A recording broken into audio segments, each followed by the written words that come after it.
vez, concluido el trabajo en el Congreso en materia energética, el país reclama que nos pongamos a trabajar, que aterricemos la reforma energética, que transformemos las promesas de las reformas en hechos que vayan cambiando la realidad de México, que den lugar a un mayor dinamismo en lo económico y a más y mejores empleos, sobre todo para nuestros jóvenes, que abran nuevos horizontes de bienestar para todos los mexicanos. Con este acto iniciamos la estimulante tarea de poner en marcha la reforma energética.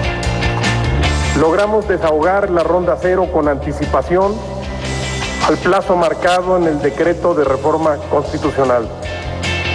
Lo anterior revela una voluntad política clara y firme del gobierno federal por realizar los cambios que el sector energético necesita.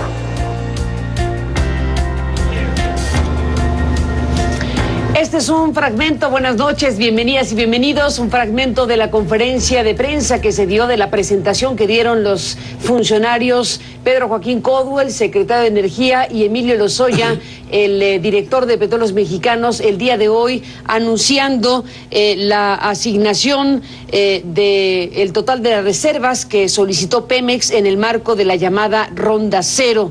Estamos viendo este proceso que se adelantó, según anunció en estos días el propio presidente Enrique Peña Nieto, cuando se promulgaron las leyes secundarias de esta reforma constitucional. Así que estamos viendo cómo se echa a andar la instrumentación de una reforma constitucional que le da a México una apertura plena para la inversión nacional y extranjera en materia petrolera y energética. Y bueno, con el amplio alcance que tiene esto, con el alto impacto que tiene para un país como México este tema, hoy se da este paso que aquí se anuncia por parte del gobierno mexicano.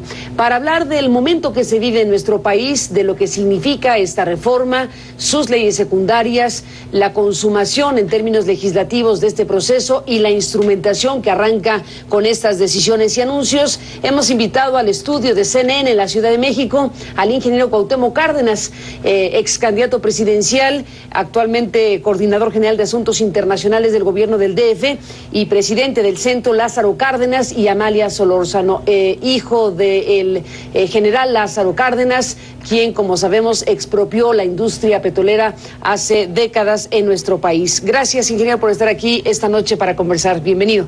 Carmen, muy buenas noches, qué gusto estar aquí otra vez. Igualmente, ingeniero, gracias por estar aquí. Le propongo que escuchemos juntos para el auditorio este reportaje que preparó nuestra compañera Krupskaya Liz, precisamente con los detalles del anuncio hecho hoy por el gobierno mexicano sobre el tema. Volvemos con este tema. La ronda cero. El gobierno de México ha dicho que quiere evitar demoras en la apertura energética. Por ello, apenas promulgadas las leyes secundarias de la reforma energética, ha dado el primer paso con la presentación este miércoles de la llamada Ronda Cero. Una deferencia antes de que el sector privado nacional y extranjero entre de lleno en el mercado de los hidrocarburos. El tamaño total del área asignada a Pemex en la Ronda Cero alcanza una superficie cercana a 90,000 kilómetros cuadrados y un estimado de 20,600 millones de barriles de petróleo crudo equivalente que alcanzan para 15 años y medio de explotación y otros 5 años en superficies de exploración. Así como nuevas áreas. Señalan que después de un riguroso análisis de la Secretaría de Energía, con la asesoría de la Comisión Nacional de Hidrocarburos, se determinó asignarle a Pemex lo solicitado por la paraestatal el pasado marzo, es decir, conservar el 83% de las reservas 2P, que están constituidas por la suma de las reservas probadas más las probables, así como adjudicarle el 21% de los recursos prospectivos relativos al petróleo que puede ser recuperado una vez que se realicen los proyectos exploratorios y comerciales. Así aseguran que se garantiza la viabilidad de Pemex para los próximos 20 años y se sientan las bases para su expansión a largo plazo. Los campos asignados nos permiten garantizar la estabilización de la producción a costos competitivos en el corto plazo y nos abren la posibilidad de asimilar la tecnología necesaria para el desarrollo de los campos en el futuro. El director de Pemex anunció que se asociará con empresas privadas en 10 proyectos que le fueron asignados en esta ronda. El gobierno presentó además el cronograma de instrumentación de la llamada Ronda 1, en el que se ofertarán a empresas públicas y privadas 156 bloques para exploración y extracción de hidrocarburos. Los bloques a licitar a partir de febrero del 2015 representan 28,000 kilómetros cuadrados e inversiones estimadas en $8,500 millones anuales. Cruz Callerí, CNN, Ciudad de México. Gracias, Kupskaya Liz, con este reporte sobre lo que se presentó el día de hoy. Ingeniero Cuauhtémoc Cárdenas, estos son los elementos de información sobre el primero de 10 puntos que anunció Enrique Peña Nieto en la promulgación de las reformas secundarias, y es ya el arranque de una instrumentación, el arranque de una reforma con este calado, con este alcance. ¿Qué significa para México? ¿Qué opinión le merece todo este proceso que se ha echado a andar y que hoy está en esta fase de instrumentación? Pues en primer lugar una desgracia, Carmen. Ese es el inicio formal de la cesión de México al extranjero. Es el inicio formal de la integración por la vía del subsuelo de nuestro país a un modelo hegemónico en donde solo nos va a tocar perder. ¿Solo nos va a tocar perder? Solo nos va a tocar perder. ¿Por qué, ingeniero? Mire, primero, no nos han dicho todavía cuáles campos son los que Pemex va realmente a explotar. Hablan de las reservas 2P. No nos dicen que las de 1P, son mucho menores de 15 años, son las que realmente nos pueden garantizar. ¿SAPs probadas? Probadas. Reservas probadas y reservas probables. Probables. Se nos habla de reservas probadas y probables. Sí. Y usted dice, ¿solo deben hablar de las probadas para hablar de 10 años? Para hablar de menos de 10 años, porque si las probadas y las probables nos dan 15 años, según acaban de mencionar los funcionarios, y 5 años más por ahí dudosos, según los acaban de mencionar también, que esas todavía no sabemos en qué condiciones vaya a poderse dar esa explotación después de explorarlas. Estamos hablando de que tenemos en realidad reservas probadas para mucho menos de una década, mucho menos de una década. Entonces, aquí surge una primera pregunta. ¿Para qué queremos aumentar la producción, como lo han venido anunciando también las gentes del gobierno, de 2,5 millones de barriles actuales a 3 millones? Esto es, ¿se va eso a industrializar en el país? Eso nos va a generar industria petroquímica, nos va a generar refinerías que nos permitan terminar con la importación de combustibles y pagar una enorme comisión que debe ser muy fuerte por estar importando varios millones de litros de combustibles diarios que algún intermediario tiene que llevarse, aunque sea una pequeña comisión, y que quizá esa sea una de las causas por las que no se hayan construido refinerías en mucho tiempo. ¿Deliberadamente? Deliberadamente, pues se quita un negocio que yo no sé quién lo tenga, pero alguien lo tiene, Carmen. Y bueno, seguíamos conversando en el corte acerca de las implicaciones para México, de lo que usted observa sobre esta reforma constitucional que ya tiene sus leyes secundarias y que se ha echado a andar este conjunto de medidas que empiezan con la ronda cero y la repartición, la asignación de las reservas, las probadas, las probables y las otras prospectivas que solicitó Pemex en el marco de la ronda cero, y se ha distribuido porcentualmente para las empresas privadas el 79% de las reservas prospectivas del país. Apartan para Pemex el 83% de las reservas probadas y el 21% de las reservas prospectivas.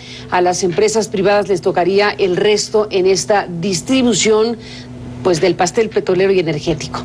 Usted dice, a México le toca perder, y usted dice, nos quedan casi 10 años de reservas probadas, y yo le digo, los defensores de la reforma afirman que con una inversión intensiva, una inversión que requiere volumen, un músculo muy poderoso en términos financieros, necesariamente va a ampliarse el panorama de las reservas, que de probables pasarán a probadas, y entonces el panorama será otro. Esa es la apuesta, que quien tiene el músculo y el recurso financiero y tecnología y demás para hacerlo, va a abrir a México lo que el Estado mexicano no podría hacer por sí mismo. Básicamente esa es la apuesta de quienes defienden esta reforma, la han promovido, la han promulgado y la están instrumentando. Y lo que quieren, Carmen, es que solo seamos exportadores de materia prima. Esto es, no se está planteando una política petrolera en donde se contemple la industrialización del recurso. Esto es, no se están hablando de industrias petroquímicas, de prolongar las cadenas petroquímicas, no se está comprometiendo a quien tenga un bloque de explotación a que construya una refinería. No está asociada una cosa con la otra. No está asociada una cosa con la otra, y solo estamos hablando de aumentar la producción de petróleo. Incluso cuando nuestro cliente principal a lo que estamos exportando, que es Estados Unidos, nos dice que será autosuficiente en unos pocos años, ya cortó 1 millón de barriles diarios de lo que estaba importando de Nigeria, por ejemplo, por el aumento de las producciones locales. Y claro, aquí lo que tiene pues es la reserva más cercana, y es la integración a su proyecto de dependencia y de que estamos en el primer círculo de defensa de los Estados Unidos. Ingeniero Cárdenas, estamos frente a un tema en donde se presume habrá inversiones, masivas, inversiones importantes, el flujo de recursos para explotar, para explorar y todo lo que venga asociado, significará una reactivación de la economía mexicana, significará lo que se ha prometido que significará: empleos, crecimiento, bienestar, baja de tarifas, competencia, opciones para los consumidores con otras gasolinerías, otras marcas que podrán ofrecer mejores servicios. En fin, este es el mapa que se nos presenta a los mexicanos. Puede haber otras gasolineras, Carmen, puede haber mejores servicios eventualmente, pero lo que se nos está planteando es un aumento de la producción. Esto es lo que estamos viendo en las empresas mineras. Entonces, se están llevando el mineral, y aquí no estamos viendo que haya producción de cobre, aquí no estamos viendo que el oro y la plata se estén utilizando para los distintos procesos industriales en los que se utilizan estos metales. Aquí estamos viendo depredación ecológica, estamos viendo pues únicamente la exportación de lo que ahora llaman commodities, que antes se llamaban materias primas, ¿verdad? ¿Será el caso con el petróleo? Usted dice... Será el caso con el petróleo, y en la medida en que están hablando ya de... hay que hacer una felicitación a las autoridades, Carmen, porque son rapidísimos. Ya tienen previstos 10 contratos de asociación, y ya saben dónde van a estar, y apenas hace un día que se aprobaron las reformas. Entonces no sabemos si son contratos de producción compartida, y son contratos de proyectos asignados le llamaron, ¿no? 10 proyectos asignados que derivarán en contratos. Bueno, de algún modo tienen que hacer, y ya dicen que tienen pues contemplado más o menos con quién. O sea que esto o lo vienen cocinando desde antes, o de veras hay que felicitarlos por la rapidez con la que actúan y promueven. O contratos de producción compartida. Ahora, cuando se comparte la producción, la que a mí me toca como privado, ¿qué hago con ella? Yo me la llevo a donde la pueda vender mejor, a menos que haya algunas cláusulas que no conocemos cómo son esos contratos. Y si vamos a tener producción para exportar, ¿a quién se la vamos a exportar? Esto es, aquí nos está faltando también una política petrolera. Entonces, no sabemos para qué queremos crecer en la producción. No sabemos por qué queremos explotar tales o cuales yacimientos. No sabemos si nos conviene industrializarnos aquí o nos conviene seguir importando nuestros combustibles, nuestros productos petroquímicos, productos ya con alto valor agregado, y crear empleos aquí. ¿Por qué no pensamos en una política petrolera que genere empleos aquí, que genere desarrollo regional, que obligue a contenidos mexicanos en muchos de los insumos que requieren la industria petrolera, como se han desarrollado las industrias en Noruega, en Brasil, en muchos otros países que nos ponen como ejemplo? El tema del crecimiento económico, el tema del empleo, he escuchado a las autoridades que promueven la reforma decir que se detonará, entre otras cosas, porque habrá baja en los precios de la energía, fundamentalmente. No necesariamente de la energía doméstica, pero sí de la energía ocupada en términos industriales. ¿Ese proceso usted lo observa así también? Bueno, yo veo que puede haber creación de empleos, Carmen, pero no perdamos de vista que es una industria de capital intensivo. Esto es muchos millones de pesos o de dólares o de euros o de lo que queramos para crear un solo empleo. Entonces, si nos vamos a quedar en la producción primaria, pues no es mucho lo que vamos a hacer. Si a partir de ahí tenemos una política de industrialización, generamos que aquí se produzcan los insumos, que aquí haya producción de tubería, que aquí haya producción de equipos variadísimos, etcétera, que aquí haya también mayor investigación tecnológica que se está dejando totalmente de lado y se está limitando incluso con porcentajes establecidos en la ley. Es decir, no se gaste más en investigación cuando esta debiera ser una inversión libre prácticamente, por lo menos para el Estado. El privado tiene libre para investigar en todo lo que quiera, pero en lo que establece las leyes se pusieron también limitaciones. Entonces lo que estamos haciendo es váyase el valor agregado fuera, váyase el avance tecnológico fuera, y aquí pues a ver qué queda. Es usted más que pesimista, por decirlo suavecito. Así es, Carmen. Usted dice, empieza la desgracia. Así es, Carmen, porque la entrega es una decisión tomada por el gobierno. Esto es, hablando de la ronda cero. Pemex se supone que selecciona los proyectos que le interesan y lo autoriza la Secretaría de Energía. Le dice, sí, estoy de acuerdo con esos proyectos. El secretario de Energía, pues es el secretario de Energía. El secretario de Energía es el jefe de la Comisión de Hidrocarburos. El secretario de Energía preside el Consejo de Administración de Pemex. Entonces, el secretario de Energía le preguntó al presidente del Consejo de Administración de Pemex, que se llama Pedro Joaquín Caldwell, qué proyectos quieres escoger. Entonces, el señor presidente del Consejo de Administración le dice al secretario de Energía, que se llama Pedro Joaquín Caldwell, estos son los proyectos que me interesan. Bueno, el procedimiento que se haya tenido ahora, que hacer... Esto, ¿no? Carmen, aquí el absurdo es que no hay política petrolera y que esto, lo que estamos viendo, tendría que venir asociado, es decir, una verdadera reforma tendría que venir asociado con la reactivación productiva del campo, con el mejoramiento de la calidad de la educación y no la disminución intencionada de la calidad de la educación, con proyectos de salud, con generación efectiva de empleo. Esto es un proyecto real, un compromiso real de elevación del salario, pero del salario para el trabajador formal. Empezar porque todos los trabajadores fueran formales, esto es con servicios, con garantías de estabilidad, etcétera, etcétera. Ingeniero Cárdenas, sobre el tema agrario, bueno, lo que viene es la aplicación de una ley que incluye figuras como, no expropiación, pero sí ocupación temporal. Por 30 años, Carmen, y a lo mejor prorrogables. Entonces, pues ya el que fue ocupado temporalmente, cuando viene la segunda ocupación, pues ya se murió. Y además no le dan oportunidad de patalear. Aquí es expropiar a un privado para darle a otro privado. Aquí no es por utilidad pública.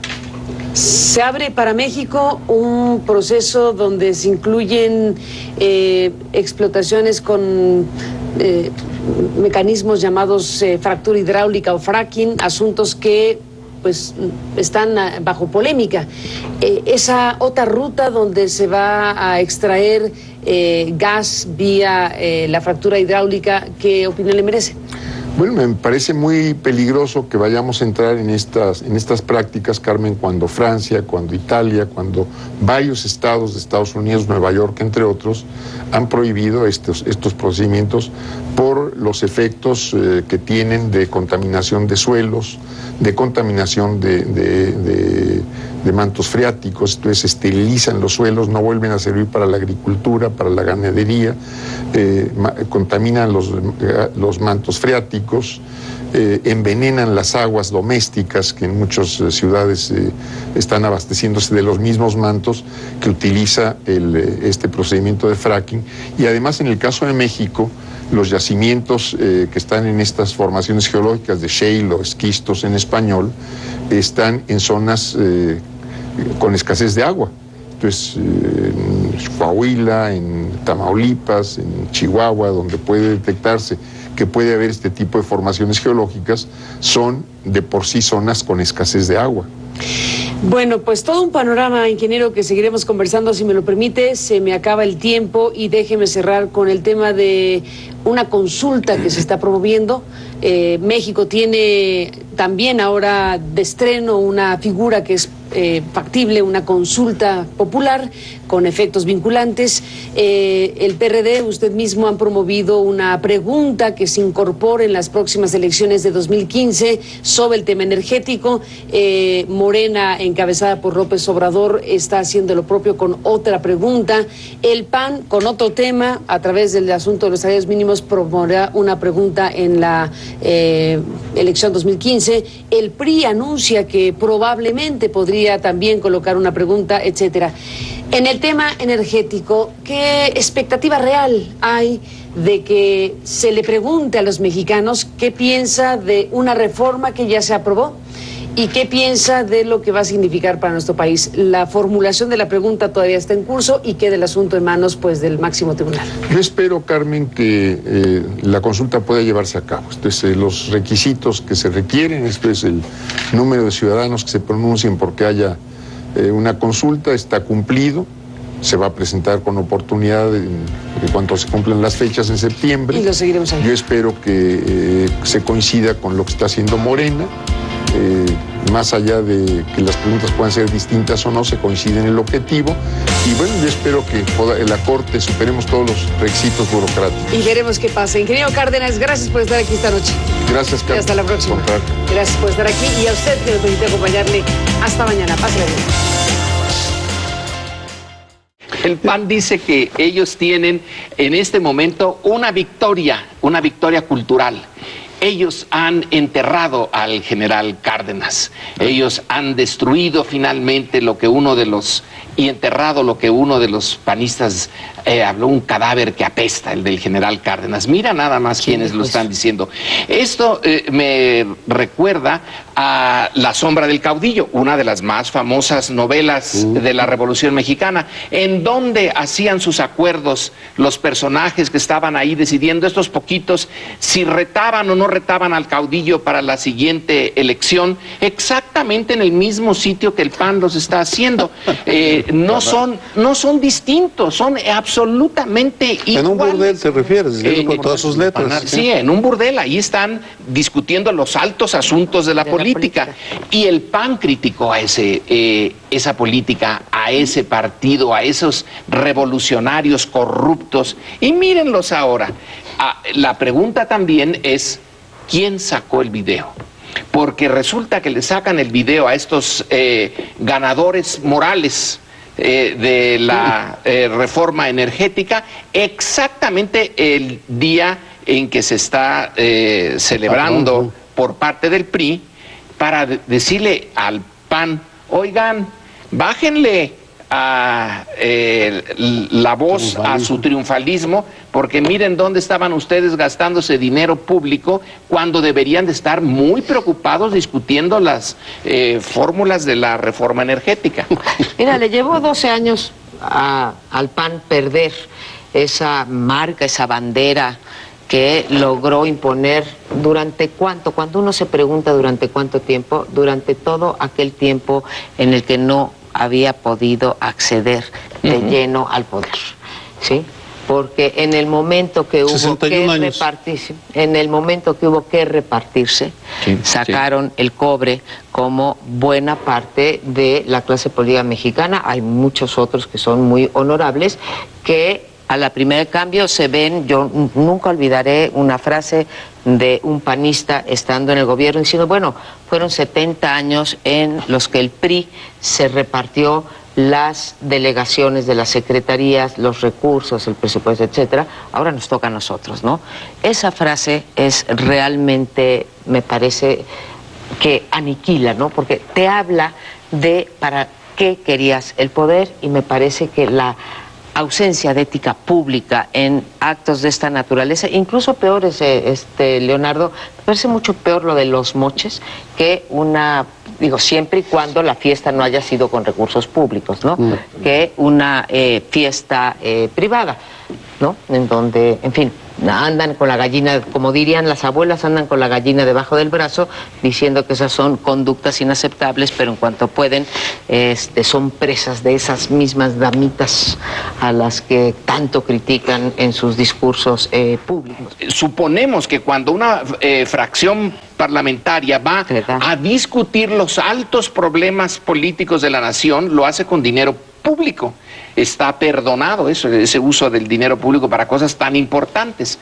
Pero si con ese dinero pagaron, ahora pueden decirnos, no pagamos con ese dinero, lo sacamos de nuestras bolsitas y el espíritu, finalmente el espíritu, estamos viendo una de las grandes decisiones históricas de este país, ellos la están discutiendo y mira la importancia que le dan al tema, ¿eh? Yo creo que son los peores, los más persinados, son los peores después en sus vidas privadas o incluso en sus vidas secretas. Me preguntaba en qué momento se generalizó esta práctica, y creo que cuando llegan a Los Pinos y se abrazan Vicente y la señora Marta con el Bester Gordillo. ¿Quién nos recuerda aquella escena donde el Bester y Marta Sagún anuncian una guía para padres? Imaginemos las paladinas de la ética haciendo una guía para padres. Creo que ilustra que les preguntan a los diputados, oye, ¿cómo se divierte mi papá? ¿Juega turista en las noches o reuniones para hablar de la razón pura? No, se divierte bailando con Montana. En fin, tenemos que dejar aquí. Montana es una escort o prostituta. Sí, que está bailando. Me sorprende más que el video en sí, que no haya más panistas indignados por la misma indignación que ha causado este video. ¿Por qué lo digo? Porque en el video, pues sí, se ve a unos adultos que son diputados federales, con unas mujeres voluptuosas, con ropa algo ajustada, están bebiendo, están platicando, tienen una plática con temática sexual, pero no se ve nada más. Se ha acusado uso de recursos públicos, no se ha demostrado, no estaban en horario laboral. No, la prostitución en México no es un delito, ni ejercerla, ni contratarla. Obviamente si hubiera trata de personas, eso es otro, explotación sexual es otro asunto. No se ha demostrado nada de eso. Las mujeres, la pieza periodística que acompañaba el video ni siquiera demuestra que son prostitutas, lo da por hecho, pero no aporta mayores elementos. El debate en muchos casos se ha abierto, y sobre todo en parte de la sociedad, de analistas, en fin, en los medios, es un partido que siempre ha tomado la bandera en la cuestión de la familia. Un partido conservador. Conservador, vamos a ver. Pero entonces contrasta esos hechos con declaraciones de esos panistas sobre los valores de la familia. Yo no recuerdo declaraciones sobre los valores de la familia de Villarreal, de López Cisneros, de Zapata Pero Gordo. No lo recuerdo. Habría que hacer esa investigación. Si a mí como editor me llega ese video, yo hubiera ordenado esa investigación, sí, para contrastar la incongruencia, la posible hipocresía entre los valores que dicen defender y lo que se ve en el video. Ahora, pero más allá de eso no hay nada de interés público. Evidentemente, pues mancha la imagen del partido. Y una imagen que ya venía manchada, ¿no? Tenemos que recordar, en el Senado hubo una fiesta que se demostró que coincidía con el cumpleaños de la esposa del coordinador de los senadores panistas en el recinto del Senado, con recursos del Senado. Y ahí no cayó el líder de la bancada. Están los funcionarios panistas detenidos en Brasil por una agresión, un grupo de neonazis en Jalisco. O sea, el PAN viene de una serie de escándalos, y el otro, que también no se ha demostrado, pero que se han aportado algunos elementos, alcaldes diciendo que fueron extorsionados, aunque no hay ninguna denuncia penal al respecto por los famosísimos moches. Eso no llevó a reacciones como la que llevó un video. Eso me parece... Vamos a ver en qué para todo esto. Este martes se dieron a conocer más detalles de la fiesta que organizaron diputados panistas durante su plenaria en Puerto Vallarta, Jalisco. En uno de los videos difundidos se identificó a Edelmiro Sánchez Hernández, este hombre. Y en el video este hombre aparece conviviendo y bromeando con los legisladores. Este hombre fue detenido en 2004 en Nuevo León. Transportaba 87 kilos de marihuana. Y además estuvo implicado en el asesinato del diputado local de Nuevo León, Hernán Belden, cometido en 2012, porque en la averiguación del caso es mencionado como la última persona que citó y que habló con el legislador antes de ser secuestrado y asesinado. Pero precisamente por los argumentos que tú das, tú dices, a Villarreal se le castigó políticamente, sí, pero se le deja sobrevivir y por lo tanto seguir influyendo en el sentido que sea, ¿no? Tú ahorita mencionas en el sentido, por ejemplo, de la ley de telecomunicaciones. Ese es el problema de que sigamos castigando o que sigan castigando a los políticos con consecuencias políticas nada más, no con las consecuencias legales que marca la ley. Y por eso, sí, doble moral, José Antonio, tienes razón, yo no había visto ese punto. Sí, a lo mejor Zapata, pero gordo, ya no puede aspirar a la candidatura. Sí, a Villarreal se le quitaron una serie de prerrogativas que tienen y muy grandes los jefes de las coordinaciones parlamentarias, sobre todo para repartir el dinero, pero ¿dónde están las consecuencias legales? Porque en Japón pasa eso, pero también va acompañado de la sanción administrativa o legal, o los diputados, los miembros del Parlamento en Inglaterra, o en fin, así me podría ir con muchos ejemplos. ¿Dónde están las consecuencias legales en este caso? Y en lo electoral, quizá el incidente como tal, este incidente, ya no pegue porque falta casi un año, pero es el conjunto, es la suma de una tras otra, los moches y estos y los que estaban en Brasil, que tenían vínculo con el PAN, y luego los grupos nazifascistas que de repente se encuentran. O sea, una tras otra que de pronto sí van quitándole y minando la credibilidad, en este caso del PAN, que ya lleva muchas, pues. Y a lo mejor también se le acaba cayendo a Villarreal la posibilidad de ser el próximo presidente del PAN, que parece que aspiraba a ello, y con ello lanzar la candidatura de Moreno Valle a la presidencia de la República. Todo eso está involucrado. Antes de que nos vayamos, claro. Tú me dijiste, el Estado mexicano sí tiene fuerza, ha detenido a actores. Yo quisiera, por ejemplo, ver si detiene al narcotráfico que se roba a Pemex. No lo detiene. Ahí está pues si no puede con el narcotráfico que se roba a Pemex, va a poder con Si no pueden con los de los espectaculares.